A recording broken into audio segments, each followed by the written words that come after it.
Yale Podcast Network. Welcome to the Quadcast, a Yale Divinity School podcast series focusing on issues related to religion, culture, and politics. In this episode, Emily Judd interviews YDS alum Reverend Aaron Klink, a hospice chaplain in North Carolina who has spent decades providing spiritual care to people at the end of life.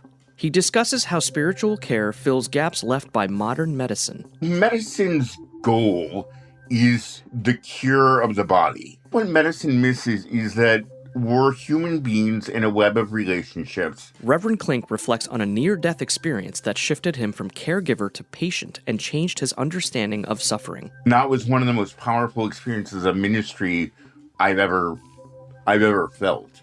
So I think sometimes God in the midst of suffering is about the people who show up. And Reverend Klink shares what those at end of life have taught him about how to live fully. People ask me what makes for a good death, and I said usually a good life. There was an old monastic practice of keeping your death before your eyes daily, and to realize that time on earth is finite, and not to wait to say I'm sorry, and not to wait to say I love you, and not wait to say I forgive you. After decades as a hospice chaplain and providing end-of-life spiritual care, have you found that serious illness tends to draw people towards faith? Or have you seen the opposite? Have you seen that serious illness actually draws people away from religion? I think that it depends on the person. So for people for whom faith is important, they do turn to faith to ask questions of meaning and hope at life's end. But they also sometimes find that the faith that they thought would work for them doesn't quite work. And so they turn and search for new understandings, not necessarily abandoning their faith, but finding different ways of understanding God and God's action within the midst of illness and suffering and loss. So people do turn to their faith, and sometimes the end of life can be a chance for faith to deepen, not only for patients, but for families. And also, I know that my faith has been changed by the witness of my patients. Often, they do as much preaching to me and changing of my faith as I do to them. One of my CPU supervisors said, remember that the chaplain doesn't bring God into the room. God is already there. Our job is to help people see or think about the ways that God is already present and working. And so less preaching and more observation and creating meaning with people. Building on that, there is something called ministry of presence, which is a form of Christian pastoral care that emphasizes just simply being physically and emotionally available to someone in need rather than providing words or providing solutions or providing advice. Can you talk about the power of presence and silence? There's a joke among chaplains, don't just do something, sit there. And I think that one of the things that chaplains offer that the medical system these days, because they expect the doctors and the nurses to care for so many patients, is that we have the gift of giving people time. And we don't have, the nurse goes in, she has to take she has a list of tasks. And nurses are present in many ways too, in ways that sustain patients. But they have a list of tasks. They have to draw blood, they have to change wounds, they have to take pulse, in the same way with physicians. But the chaplain doesn't necessarily have a set of predetermined tasks that I have to finish. So I always try to sit down and listen to people and hear where they are. And my task is to help them find meaning and hope in the ways that they need to find it. And there's an old book called The Search for God in Time and Memory.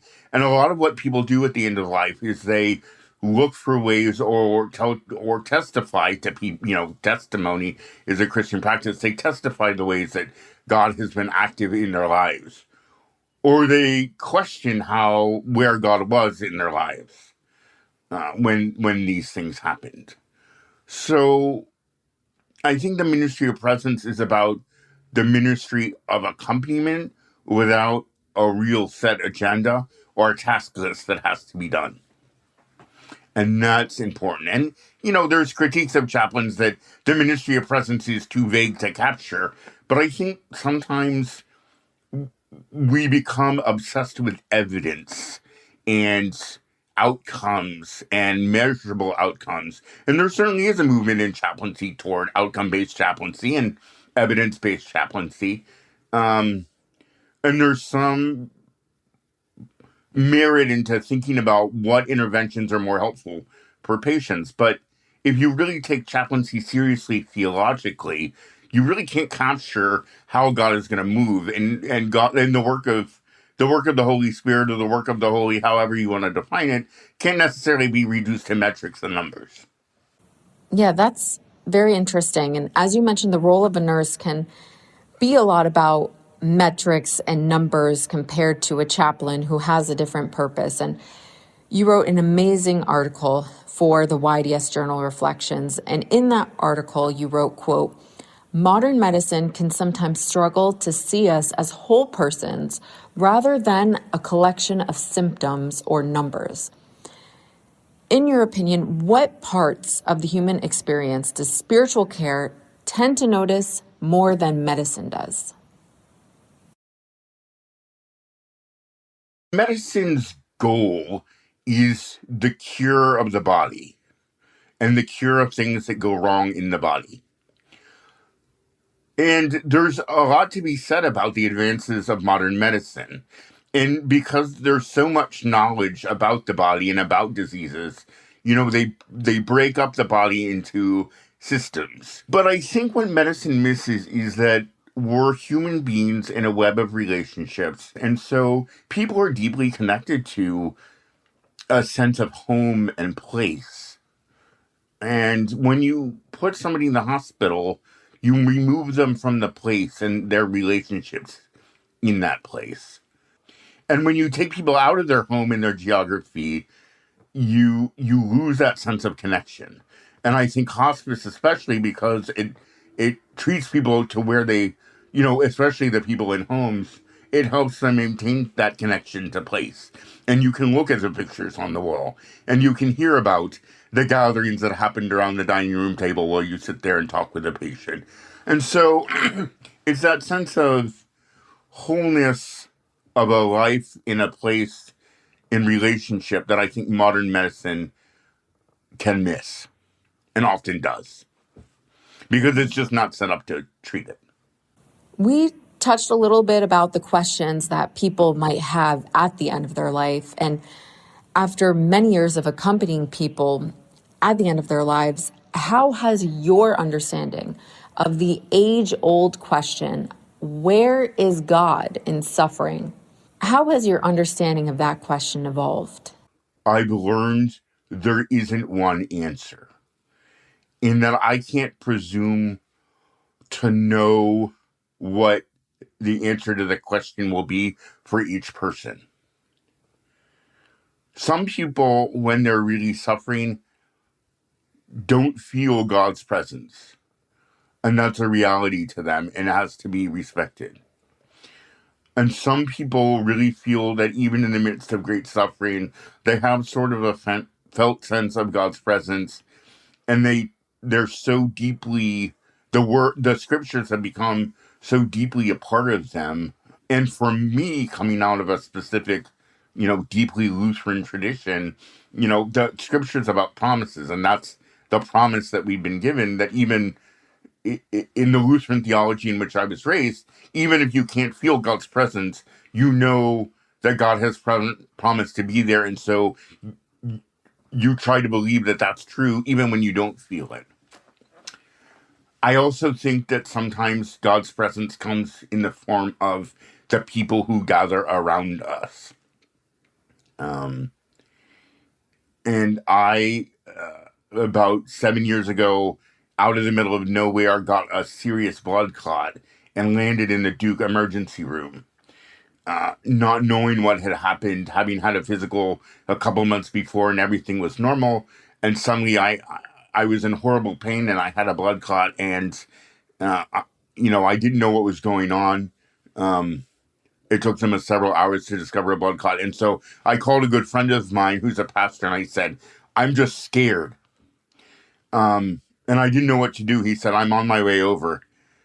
He was a classmate of mine in Divinity School and is a pastor in Durham. And he just sat there in the corner of my emergency room and prayed. And I said, I don't want to keep you from work. And he said, hush.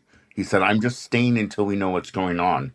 And I always told him, I said, you didn't say much, but the fact that you were there, to me was a sign that I wasn't alone and that I knew prayers were going up, that I was in too much pain and had too many drugs in my system to say. And that was one of the most powerful experiences of ministry I've ever felt. So I think sometimes God in the midst of suffering is about the people who show up to remind people that they're not alone, that they're cared about, and that they're loved. Well, thank you for sharing that personal story and that personal testimony. I'm wondering if you could also share a difficult moment that you experienced during your years working in hospice, and maybe one moment that taught you about suffering. I was a chaplain all through the pandemic. And we have a lot of patients in nursing homes. And our nursing homes got hit pretty badly. We lost a lot of patients. We lost some staff too. And so there was a woman that I had seen for about a year in her 90s after the outbreak happened in our nursing home. And I went to see her. The families were not allowed in the nursing homes for over a year. So they hadn't had any physical contact or presence from their families for over a year. And then Medicare finally let us, the chaplains, back in. We had been declared non-essential. So I went to the nursing home to see her. And there was a long nursing home hall, and there wasn't that many staff because so many of them had gotten sick. And I went to see her, and her oxygen was off, and her breakfast was there. And she just looked at me, and she said, Aaron, can you help me? Can you help me? There's no one here to help me. And so I fixed her oxygen. I fed her breakfast. I got her nightgown all straightened up. I covered her, back in bed. I was in gloves and mask and gown and hat and booties, and, the whole get up. And I fed her breakfast and I sat there with her and she just said, this is so awful. She said, this disease is so awful. And, I was walking, there was a door between the COVID unit and the outside where you had to, take everything off and put it in the biohazard bag. And I was crying, I kept it together while I was in the room. And I took everything off and put it in the biohazard bag. And I went out into the courtyard and I just started crying because I called my boss and I was like, I may take tomorrow off. Well, I decided if I'm going to come back and do this again. And I was just crying. I said, I can't do this anymore. Her daughter came by to see her through the window. And her daughter was able to say goodbye to her, and she died about 12 hours after I saw her. And I did her funeral a couple days later, which was outside, as it had to be. Everybody was wearing masks, and we buried her in the church where her parents, where she had grown up, and where her, parents and I think grandparents too had been buried at a small church in North Carolina. But it was really hard. I can't imagine. There was the nurse who said there was the people we lost to COVID, and then there was the people that we lost to the COVID restrictions. Because when you can't see your family and you're in a nursing home, people were just like, what's the point? They got so lonely. You brought up family and family members of people in hospice. How much of the work that you do is with the family members versus the patient? What sort of counseling do you do with family members who have loved ones that are in the hospice process?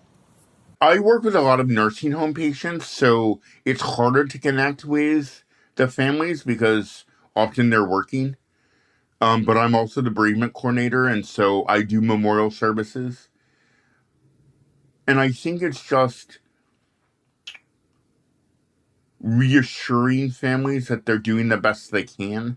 A lot of them feel guilt about having to put someone they love in a nursing home. But when you have advanced dementia, it's impossible for, one person to care for another person round the clock in the way that they need to in a safe way. Because they start to wander and then they wander outside and they leave ovens on and it's just not safe. So a lot of it is assuring people that they've made the best decisions they can as people whose emotional and physical resources are not unlimited. And also, affirming the care. I have one patient and she's been in the nursing home 6 years and her husband still comes twice a day to feed her lunch and feed her dinner. Because he said, That's well, commitment. this is the love of my life. And just affirming that continued effort to let people know your care is not unseen and your love is not unseen. How did your time at Yale Divinity School prepare you, help you in some way in the chaplaincy work that you're doing now? I've been a congregational pastor too. And in congregational ministry, like you preach the doctrine of your denomination and everybody comes to hear the doctrine of the denomination. But in chaplaincy, I work with everybody from, people who are, spiritual but not religious to Baptists. I'm in North Carolina. There's a lot of Baptists. There's probably about 10 different kinds. Pentecostals, Roman Catholics, Lutherans, Episcopalians. So I think what Yale prepared me for was to work with and understand a variety of liturgical practices, theologies, ways of approaching scripture, because we had, representation from the Roman Catholic community. Of course, with Berkeley, you had a lot of Episcopalians. You had people from African American traditions and Pentecostal traditions and Roman Catholics. And you studied with Roman Catholics and Baptists and Episcopalians and Lutherans. And so, Yale allowed me to stay grounded in my Lutheran tradition because they had a Lutheran studies program. But I think that YDS, because you're studying with such a diverse group of other students and faculty and learning from one another, it just makes you able to think about the Christian tradition in a broader way. And I think, too, a lot of that learning occurs because we live together. Like, I'm glad that YDS has maintained a commitment to residential theological education. I think that's so important because we learn as much about faith and theology from our friends as we did from our professors, and moving through life together as at the YDS community in the quad, in Marquand. I definitely second that. I'm Catholic, and when I went to YDS, it was a very ecumenical environment, like you said, not just the professors, but the student body as a whole. And as we come to the end of our conversation, I'm wondering, a final question. What have people who are nearing the end of their lives taught you about how the rest of us should live? People ask me what makes for a good death, and I said usually a good life. Which is to say, you can't fix everything in the last 6 months of life. Yes, some reconciliations happen, and when they happen, they're beautiful. Sometimes they don't happen. When you've spent your life alienating people or alienating your family or not being in contact with them, sometimes at the end of your life, they don't show up. So I think there was an old monastic practice of keeping your death before your eyes daily. And to realize that time on earth is finite. And not to wait to say I'm sorry, and not to wait to say I love you, and not wait to say I forgive you. Because you may not have the chance to do those things. I mean, we have people in hospice, they have a terminal diagnosis, so they have some time. But like when I got the blood clot, the surgeons at Duke were phenomenal and saved my life. But I went from relatively healthy to having my life in severe danger in about 6 hours. So I think that it's just appreciating life's fragility. Well, I just want to thank you so much for joining us today for this conversation. This is the first podcast episode that we've ever had related to hospice and chaplaincy. So thank you so much for sharing your experiences, perspectives, and insights. Thank you. Thanks for listening today. We hope you'll tune in again for the next episode of the YDS Quadcast.